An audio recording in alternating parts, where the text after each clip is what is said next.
agradecer a presença de vocês todos e já antecipando aí o pedido de paciência, né, deixando claro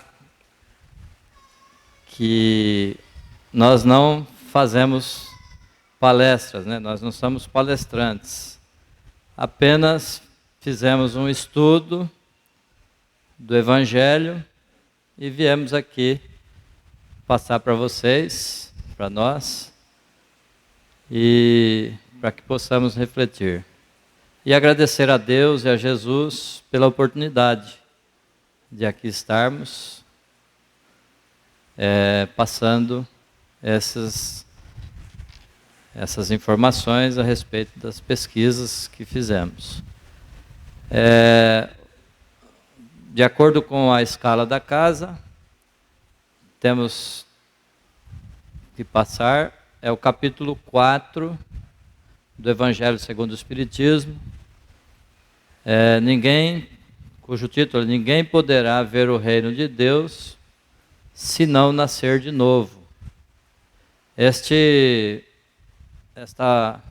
frase é parte de um diálogo que nós vamos encontrar nos apontamentos de João, capítulo 3, versículo de 1 a 12.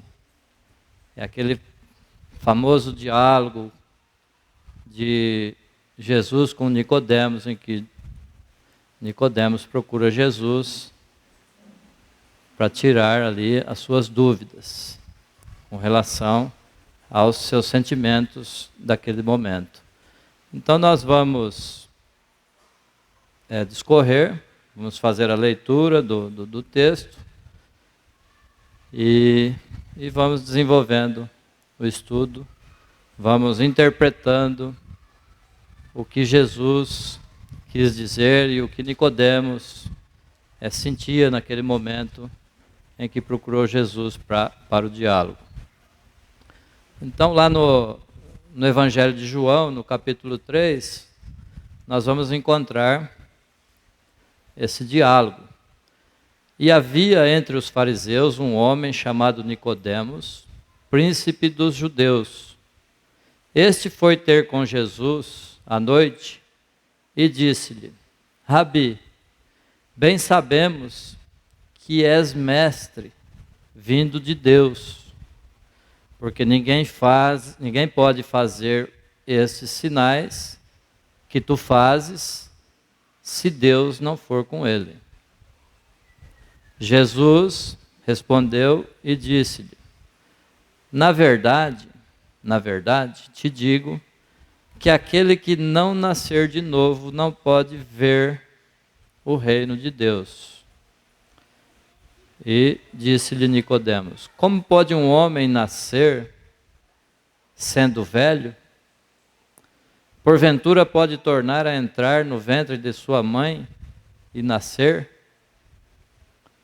Jesus respondeu: Na verdade, te digo que aquele que não nascer da água e do Espírito não pode entrar no reino de Deus.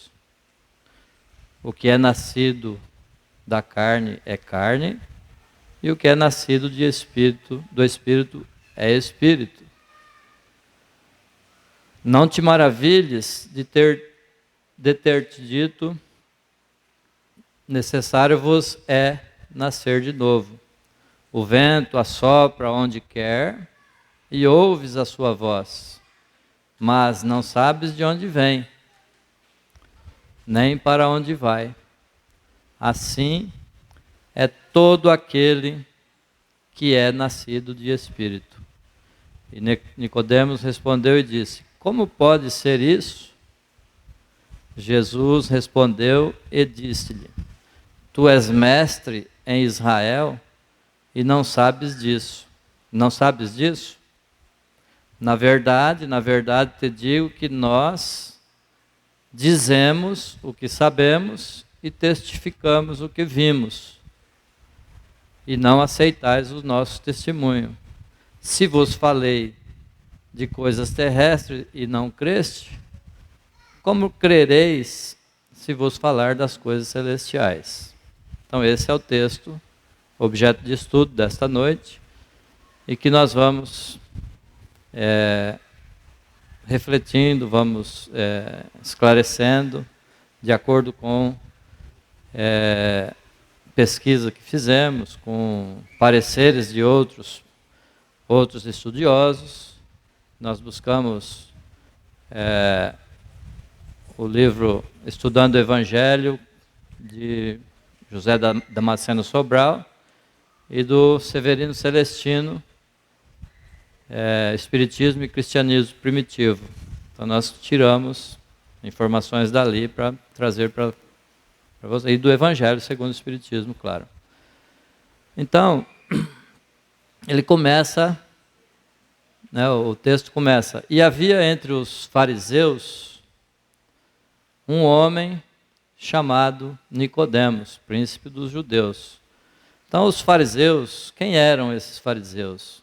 Eram aqueles estudiosos da lei antiga, da Torá, né? Hoje nós chamamos do Velho Testamento, né? Que eles são famosos por cumprirem apenas as práticas exteriores, que quando Jesus sempre mencionava em seus ensinamentos que não façais como os fariseus, porque eles só exibiam o cumprimento da lei sem o sentimento do coração.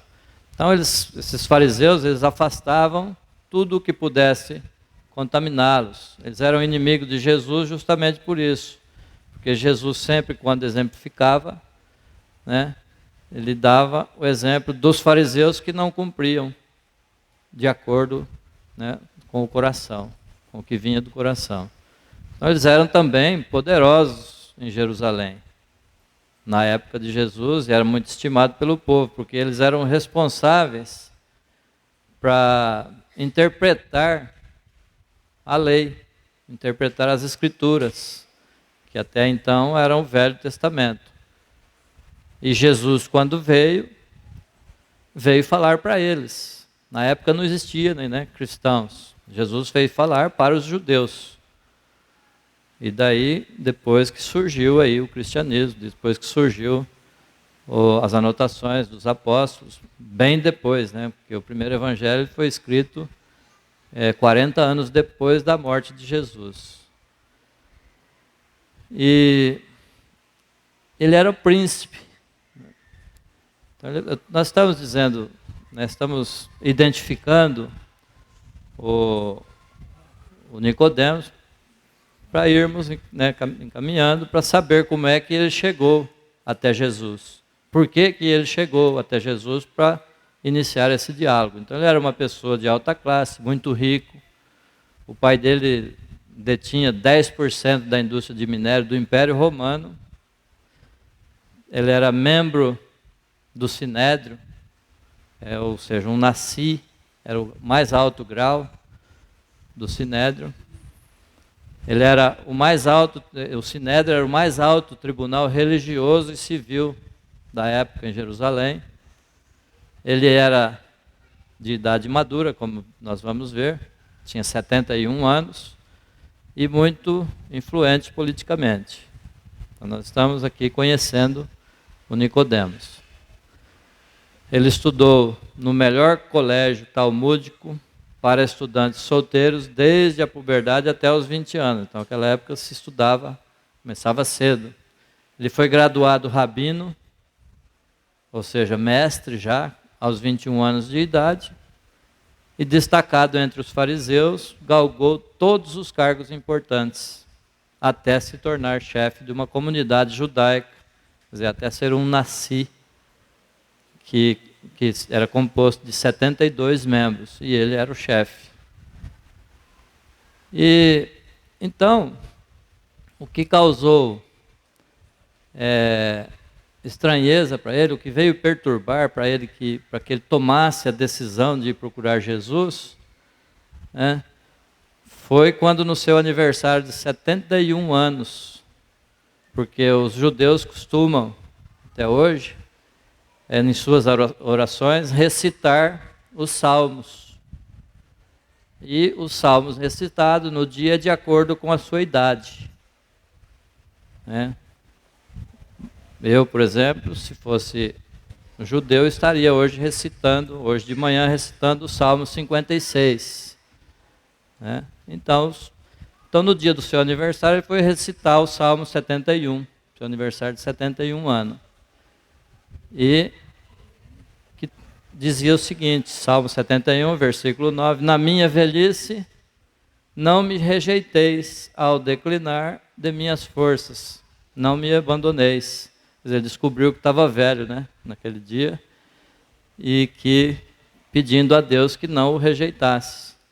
Só que ele descobriu também, porque ele era um interpretador da lei e orientava o povo.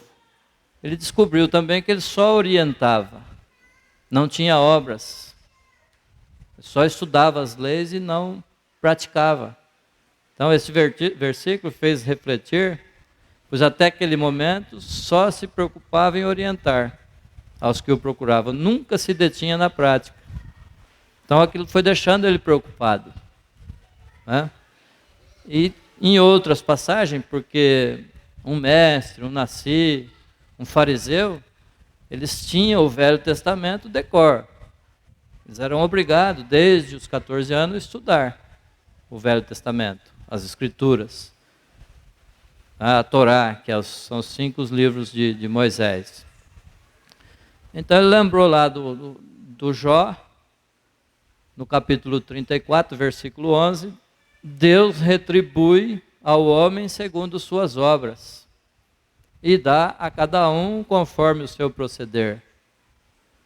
Então vemos aqui que não foi só Jesus, só os apóstolos de Jesus, que falou sobre obras, sobre a prática. Né? No Salmo 28, versículo 4, dá-lhes Yahvé, dá-lhes Deus, conforme a obra de suas mãos, e paga-lhes o salário devido. E lá em Lamentações também, capítulo 3, versículo 64, retribui-lhes Yahvé segundo a obra de suas mãos. Então aí nasceu a preocupação de Nicodemos. Ora, até agora eu só orientei e não pratiquei nada disso. Como é que vai ser de mim? Eu tenho 71 anos já e não dá tempo. Né? Então, diante de tudo isso, pôde refletir que possuía muito conhecimento e nenhuma prática ou obras. Ficou perturbado, pois naquela idade, com tanto conhecimento, não possuía obras que justificassem a sua existência. Então aquela reflexão fez lembrar das últimas informações recebidas sobre Jesus. As informações sobre as curas, ensinamentos, despertaram nele o desejo de um encontro com Jesus. Então, naquela época, eles mandavam, né, emissários para espionar, vamos dizer assim, para investigar o que Jesus andava falando. E os emissários voltavam, né, muitos deles já até convertidos pelos ensinamentos do Mestre. Então ele lembrou disso. Ora, um mestre, né, fazendo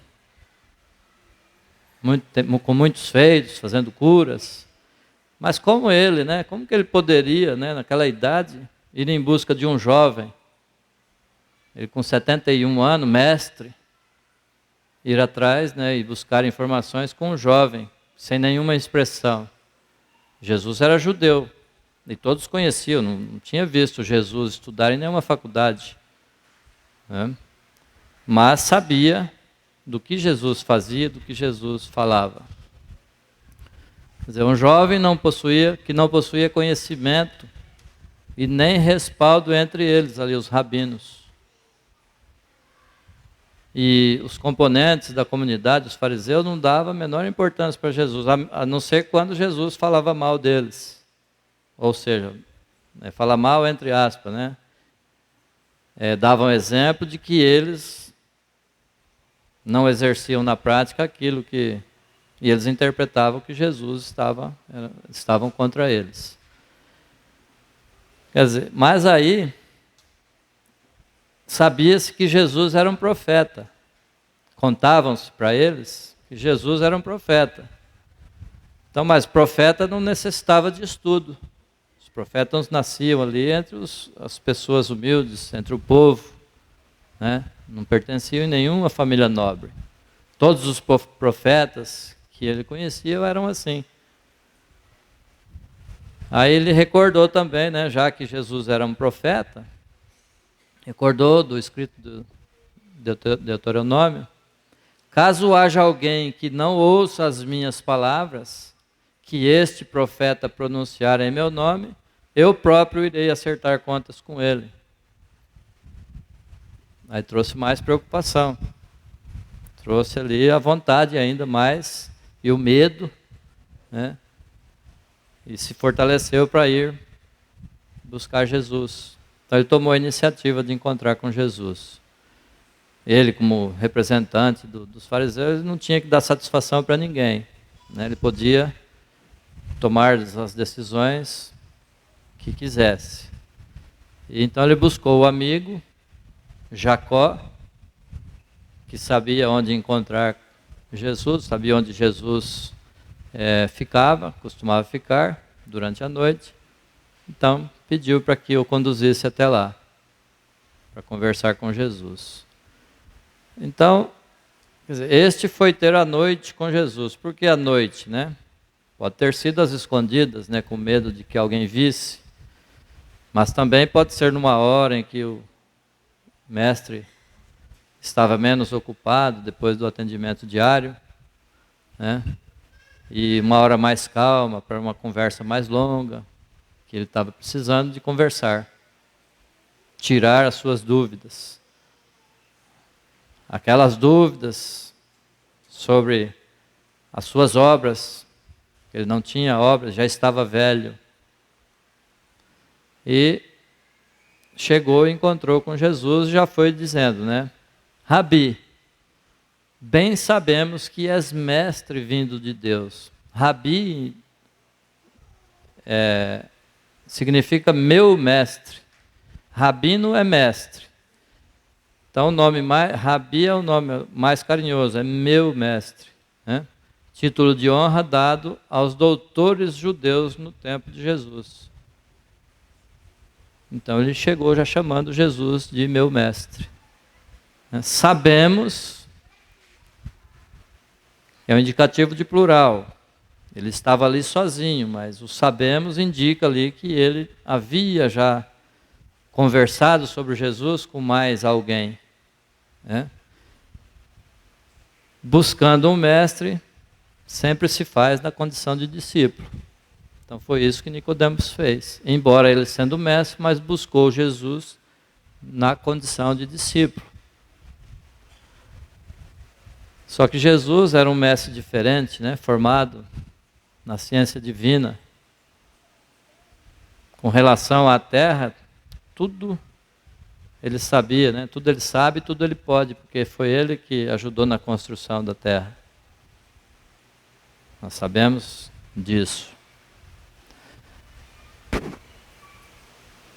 Nicodemos, né? Porque ninguém pode fazer esses sinais que tu fazes se Deus não for com ele. Quer dizer, Nicodemos tinha consciência disso, de que Deus estava na assistência ali com Jesus, né? Tinha certeza que Deus estava com ele. E Jesus também sempre afirmou isso, né? Eu e o Pai somos uno, somos um. Isso essas e outras passagens indicam que Jesus estava sob assistência divina.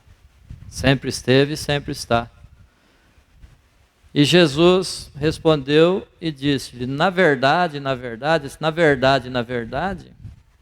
isso é para enfatizar que é certamente, seguramente, efetivamente. Quando diz na verdade, é enfatizando isto. Ele pode estar seguro de que é isto. Te digo que aquele que não nascer de novo não pode ver o reino de Deus. Nós grifamos aí nascer de novo, que significa as vidas sucessivas, reencarnar. Ver é contemplar de mais ou menos perto, né? É divisar de uma certa distância, uma visão panorâmica, né? Ver o reino de Deus é acordar, então, para o fato de que ele se encontra ao nosso alcance. Então, reencarnando, nós vemos o reino de Deus. Nós vemos que a paz e a harmonia é possível, são possíveis. Então, apenas reencarnando, nós estamos vendo o reino de Deus. E aí, mais para frente, né, aí Nicodemos diz: como pode um homem nascer sendo velho? Porventura pode tornar a entrar no ventre de sua mãe e nascer? Então, a maioria dos judeus já tinha essa noção de reencarnação. Já tinham, como tantos outros povos ali, tinham noção da reencarnação. Nós temos um exemplo dessa passagem do cego de nascença, né? E seus discípulos lhe perguntaram, dizendo: Rabi, quem pecou? Este ou seus pais? Ou seja, o cego de nascença ou seus pais, para que nascesse cego? Jesus respondeu: nem ele, nem seus pais, mas foi assim para que se manifestasse nele a obra de Deus. Então, se eles não tivessem noção de reencarnação, não teria sentido essa pergunta. Se ele pecou, como é que ele pode ter pecado? Teria que ter pecado antes. Então, nós estamos citando para dar um exemplo de que eles já sabiam, já entendiam sobre reencarnação. Tem uma outra passagem também. E chegando Jesus às partes de Cesareia de Filipe, interrogou os seus discípulos, dizendo: quem dizem os homens ser o Filho do Homem? Quer dizer, quem diz, o que andam dizendo aí por aí, quem sou eu? E eles disseram: uns dizem que é João Batista, outros que é Elias, e outros Jeremias, ou algum dos profetas. Lógico que Jesus não era nenhum desses, mas nós estamos citando pelo fato de eles estar dizendo que poderia ser, lógico que poderia ser algum deles reencarnado. Mesmo até porque conheceu, João Batista foi contemporâneo ali de Jesus, né? Andou com Jesus. Aí Jesus respondeu: na verdade, te digo que aquele que não nascer da água e do Espírito não pode entrar. Veja que agora entrar no reino de Deus. Antes ele disse que não poderá ver, agora entrar. Quer dizer, renascer da água. A água era o corpo físico. Tudo que era físico, na época, falava em água. Reencarnar, contudo, não vai tirar da posição horizontal. Quer dizer, só reencarnando não vai se melhorar. Então tem que renascer do Espírito. Quer dizer, renovar-se. Então reencarnando, depois tomando consciência, nós nos renovamos. Nós nos espiritualizamos. Ora, se empenhamos nisso, quer dizer que as nossas reencarnações estão tendo sentido profundo e sendo bem aproveitadas. Então nós estamos renovando, estamos renascendo do Espírito. Então aí nós já podemos entrar, nós já estamos no reino de Deus. Quer dizer, nascer da água é reencarnar. Porque há muita coisa por acabar, muita coisa para reajustar-se, para consertar, né? Nós estamos aqui consertando coisas. E nascer do Espírito, porque é imperioso santificar-se. Pois muito carecemos ainda de espiritualidade. Reencarnando, vemos. Reencarnando e renovando-nos, entramos no reino de Deus. O que vemos se encontra fora de nós, mais ou menos longe, né? Temos uma visão panorâmica, como já dissemos. Entrando quer dizer que nos sintonizamos, sentimos, experimentamos e nos beneficiamos. Então não poderá ver o reino de Deus se não reencarnar, se não nascer de novo. Não poderá entrar no reino de Deus se não nascer da água e do Espírito, reencarnar e renovar-se. Né? Aí, mais para frente, o que é nascido de carne é carne, o que é nascido de Espírito é Espírito. Aí Jesus evidencia as duas naturezas que existem no homem. O corpo físico é de carne e precisa de alimento. Nós precisamos de alimento material e todos os cuidados desse tipo. Precisamos nos manter para cumprir com os nossos compromissos reencarnatórios. E o que é nascido de Espírito é Espírito. Se a carne tem as suas necessidades, o Espírito também as possui. Nós precisamos, e urgente, nós precisamos colocar em equilíbrio. Quando há muita opulência material, a par de muita miséria espiritual. Isso é comum aqui no nosso planeta, de expiação e prova. Muita cultura e pouca moral. Aliás, muita cultura ainda precisa ser revista, né? Precisa ser analisada. Mas pouca moral ainda nós nos encontramos aqui neste planeta. Não te maravilhes de ter dito, necessário vos é nascer de novo.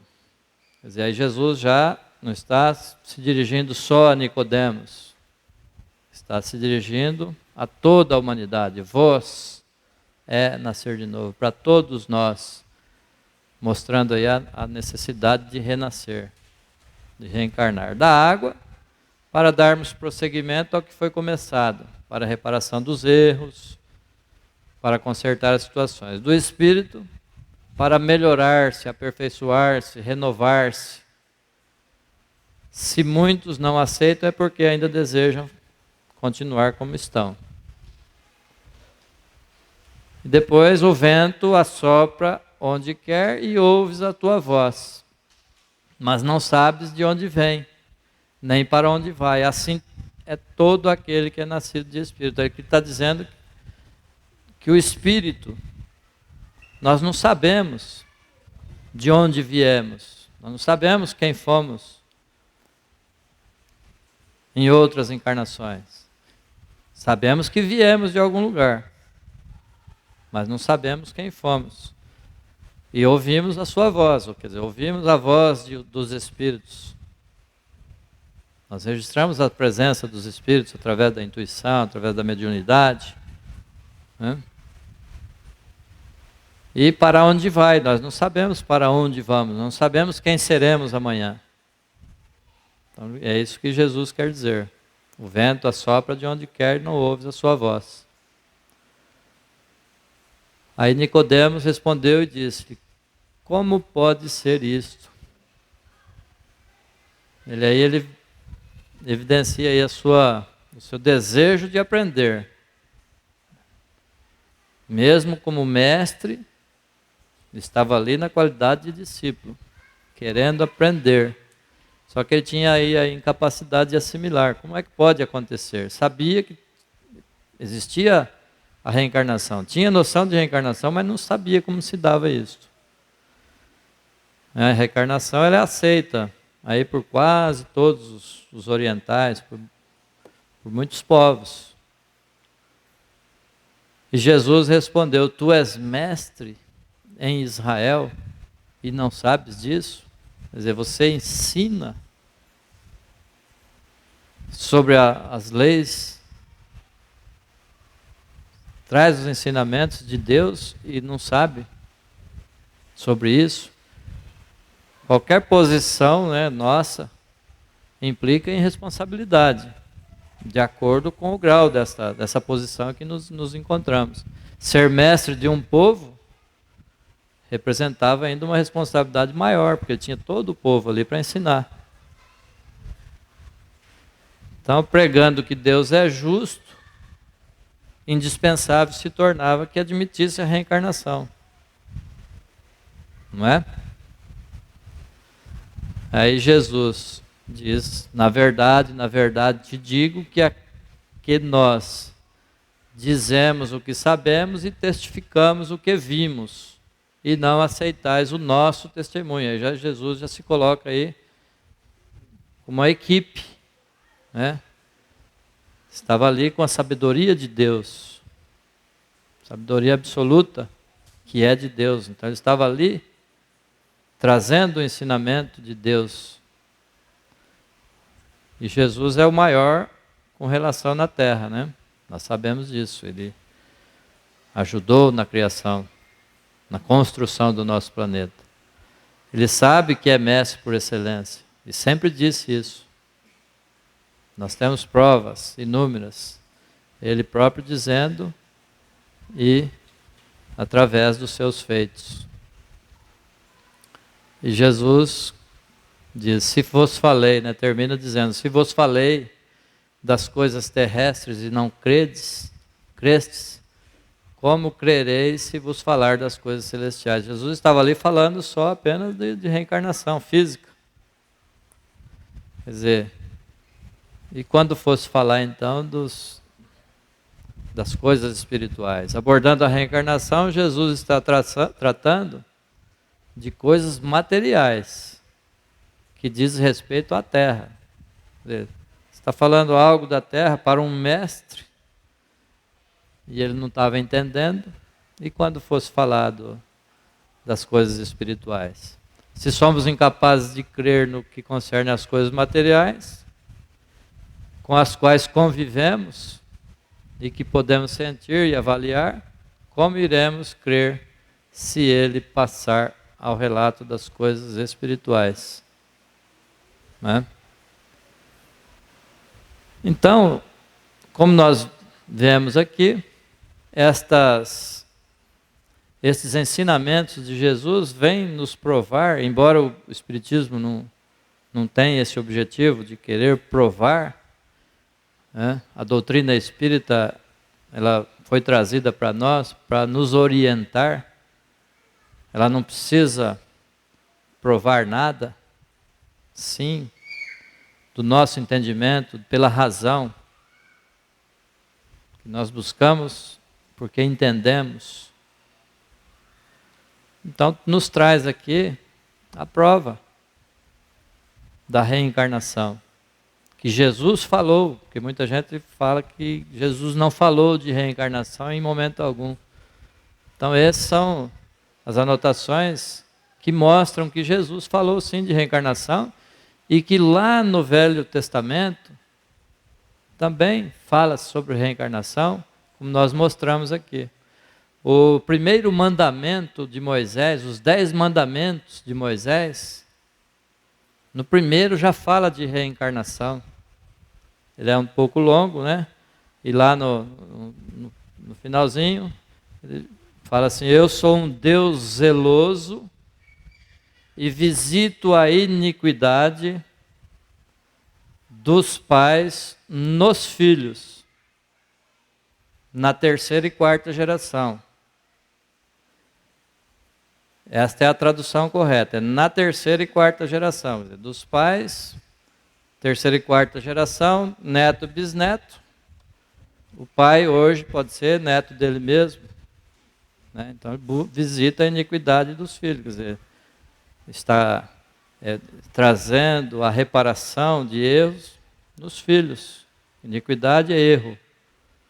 Só que para as seitas não reencarnacionistas, essa tradução está diferente, está modificada, porque a tradução original, do original correto, é na terceira e quarta geração. E muitas dessas outras traduções é até a terceira e quarta geração, quer dizer, então vai punir o pai, vai punir o filho, o neto e o bisneto, pela iniquidade do pai. Então a família inteira vai estar sendo punida.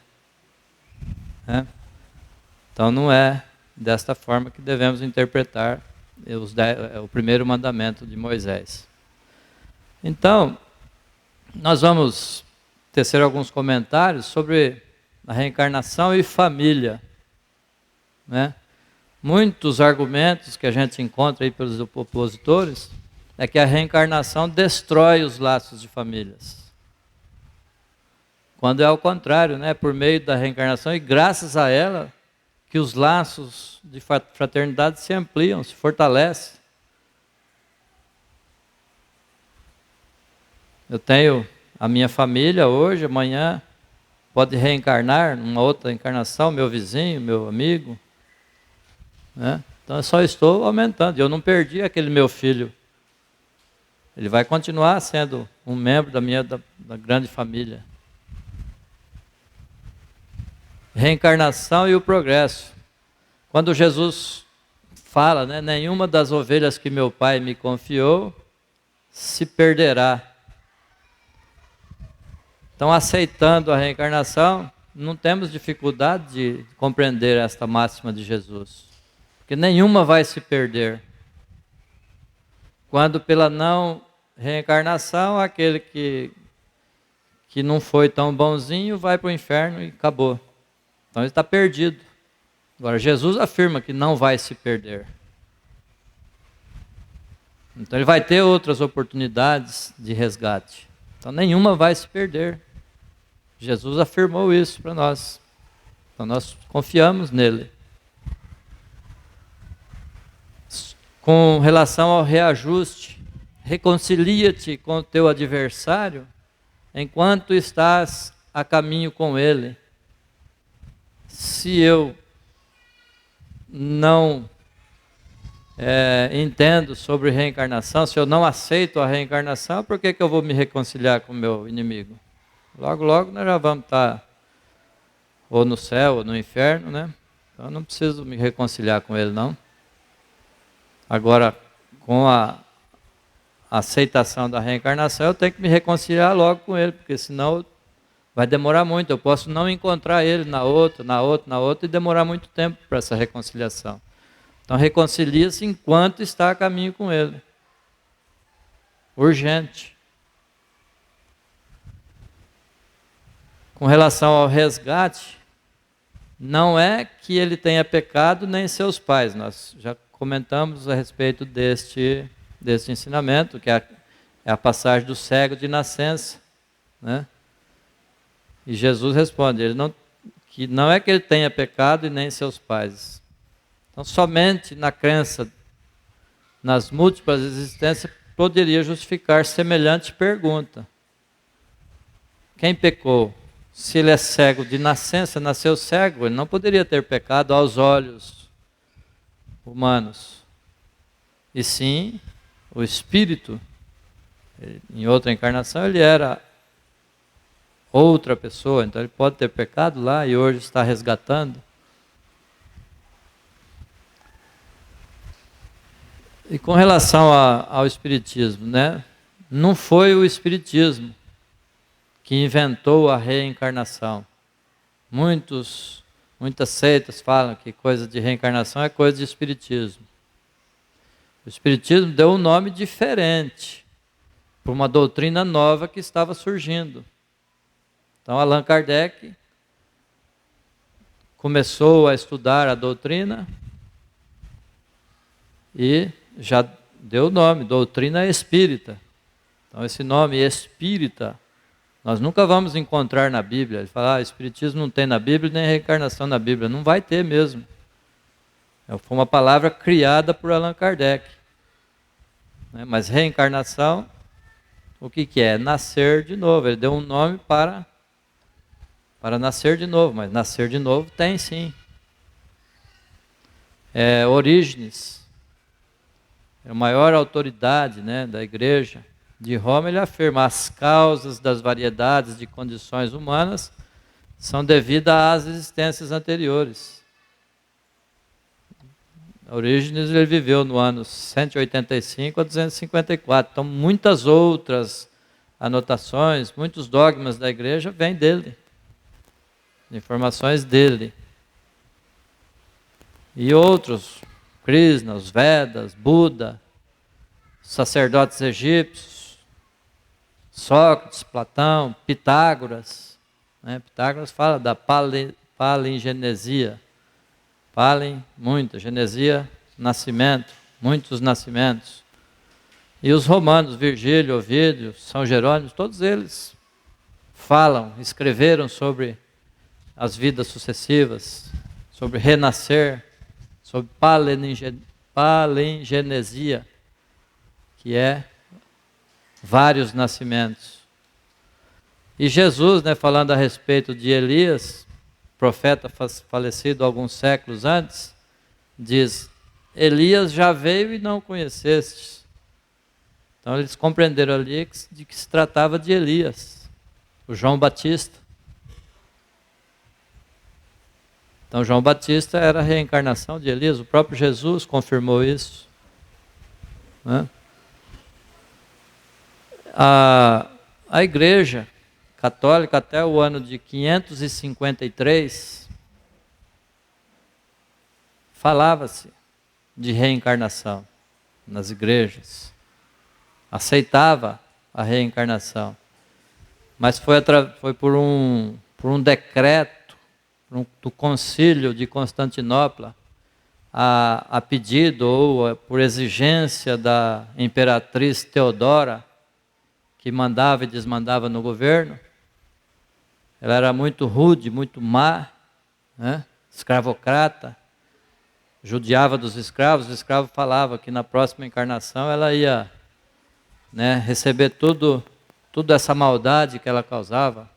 Mandou matar aí mais de 600 mulheres, ex-amigas da prostituição. E dizia, os escravos falavam: você vai morrer aí 600 e tantas vezes. Então ela, com medo de nascer ali, ou nascer escravo, ou renascer, simplesmente mandou tirar a reencarnação. Então a reencarnação, ou seja, a pré-existência da alma, não fala a reencarnação, mas a pré-existência da alma, foi abolido da igreja no ano de 553, através do segundo concílio de Constantinopla. Então lá tem várias informações. Então, sabemos da reencarnação e da necessidade, Hoje nós estudamos a doutrina espírita, sabemos da necessidade de nos reencarnarmos, para nos melhorarmos, para o aprendizado, porque nós não aprendemos tudo em uma vida só, e nós vamos ter que aprender tudo. Ninguém sairá da terra sem que pague até o último ceitil, isto é, até a completa remissão das faltas. Aí eu desencarno hoje, como é que fica esse ensinamento de Jesus? Ele diz que nós não vamos sair daqui enquanto não pagar ceitil por ceitil. Então aqui há necessidade da reencarnação, para que possamos cumprir com esta promessa, com essa, vamos dizer, bondade de Deus. Sem a reencarnação, então, teríamos um Deus parcial, injusto, caprichoso, cruel, impiedoso. Um Deus que perdoa sem tirar ao culpado a glória da remissão. Ele perdoou. Glória da remissão dos seus próprios erros. Mesmo errando, está perdoado. Vai lá, faz uma penitência, faz várias orações, está perdoado. Um Deus que beneficiaria um e infelicitaria a maioria. Agora, com a reencarnação, não. Temos um Deus como Pai, misericordioso e justo. Um Pai que oferece a todos os filhos as mesmas oportunidades de redenção através das vidas sucessivas, através da reencarnação, neste mundo e em outros mundos. Mundos que são as outras moradas, a que se Jesus refere no Evangelho, que foi tema da palestra passada, de quinta-feira passada. Há muitas moradas na casa de meu Pai. Se assim não fosse, eu não vos teria dito. Tantas vidas quantas forem necessárias, porque o essencial e o justo é que nenhuma das ovelhas se perca. Nós temos tantas oportunidades quantas forem necessárias. Deus é paciente, Ele espera, Ele não interfere no nosso livre-arbítrio. Nós buscamos quando entendermos, quando tivermos consciência, quando acordarmos. Um Deus que perdoa, concedendo ao culpado tantas oportunidades quanto ele necessite para reparar os males que ele praticou. Então está aí para a gente refletir mais sobre esses ensinamentos de Jesus, que possamos aproveitar esta reencarnação, porque esta é a melhor encarnação que tivemos, que estamos tendo, melhor de todas. Esta é a mais importante de todas. Então vamos aproveitar, como diz o nosso amigo, palavras do seu Bazan, o tempo urge. Então vamos aproveitar essa reencarnação, porque estamos tendo a oportunidade de reparação dos nossos erros, porque se estamos aqui, é porque não fomos tão bonzinhos lá para trás. Estamos aqui para reparar e muitos ainda para provar, muitas provas, porque nós estamos no mundo de provas e expiação. Ainda não estamos no mundo de regeneração. Por isso, temos que aproveitar esta reencarnação. Então, as obras que nós utilizamos para desenvolver esse trabalho, como eu disse, não é uma palestra, é um estudo. Foi o Evangelho segundo o Espiritismo, capítulo 4. O Evangelho e o Cristianismo Primitivo, do Severino Celestino da Silva. Esse senhor distinto, eu gosto muito de ouvir as palestras deles na TV Mundo Maior, no YouTube. Severino Celestino, ele tem um programa que chama Abrindo a Bíblia. Ele anda com a Bíblia debaixo do braço, uma Bíblia em hebraico. Ele faz as traduções na hora que você conversa com ele.